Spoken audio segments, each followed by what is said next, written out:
Je lis du livre de 1 Samuel, chapitre 17, les versets 45 et 46 qui suit. David dit aux Philistins, tu marches contre moi avec l'épée, la lance et le javelot, et moi, je marche contre toi au nom de l'Éternel des armées, du Dieu de l'armée d'Israël, que tu as insulté. Aujourd'hui, l'Éternel te livrera entre mes mains. Je t'abattrai et je te couperai la tête. Aujourd'hui, je donnerai les cadavres du camp des Philistins aux oiseaux du ciel et aux animaux de la terre. Et toute la terre saura qu'Israël a un Dieu. Prions. Notre Seigneur et notre Dieu. Je voudrais te remercier pour toutes ces personnes qui ne connaissaient pas cette histoire et qui ont été suffisamment sages pour m'attendre et ne pas lire la suite. Alors que nous allons découvrir cette nouvelle portion, que le Saint-Esprit nous éclaire. Nous t'en prions au nom de Jésus pour ta gloire éternelle. Amen. Je voudrais te transporter mentalement sur la scène de tournage. Voici Goliath qui a dit, nous avons vu hier, viens, je vais te déchirer. Je donnerai la chair aux oiseaux du ciel. Suis-je un chien? Mais Goliath est moins qu'un chien. Parce que les chiens respectent les enfants de Dieu. Ils ne mordent pas les enfants de Dieu. Dieu les protège. Lorsqu'il a terminé sa plaidoirie, que nous avons vu hier, les Philistins disent, ouais, 1-0, nous menons.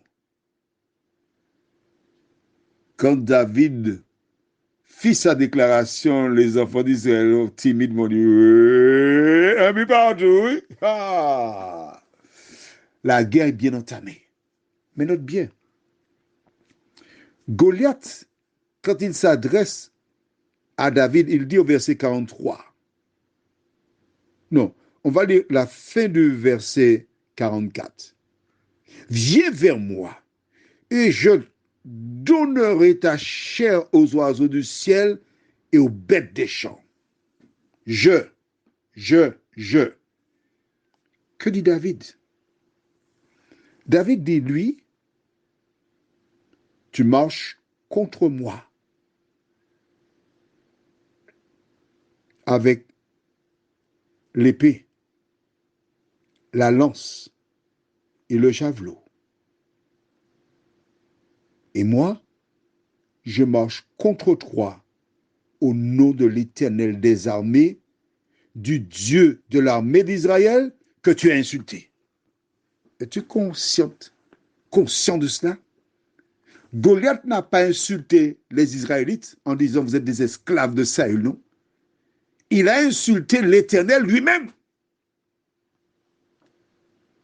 Es-tu seulement là avec moi pour comprendre que lorsque quelqu'un tire sur toi, quand tu es un enfant de Dieu, c'est sur l'Éternel lui-même qu'on tire.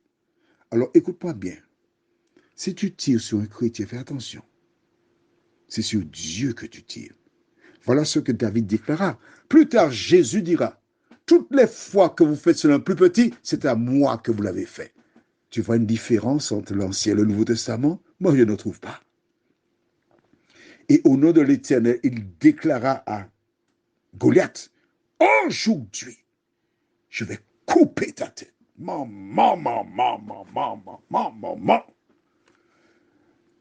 Quand je lis cette portion de la Bible, ça me fait penser à un proverbe créole martiniquais. Lorsqu'une personne dit une chose et puis l'autre répond, elle lui dit, la poussière dit plus qui ça, vent chailler. La poussière se croyait forte, le vent l'emporta. C'est-à-dire que tu n'as rien dit là. J'ai pas peur de toi. Prions. Notre Seigneur, notre Dieu, ce garçon avait ce qui s'appelle la foi.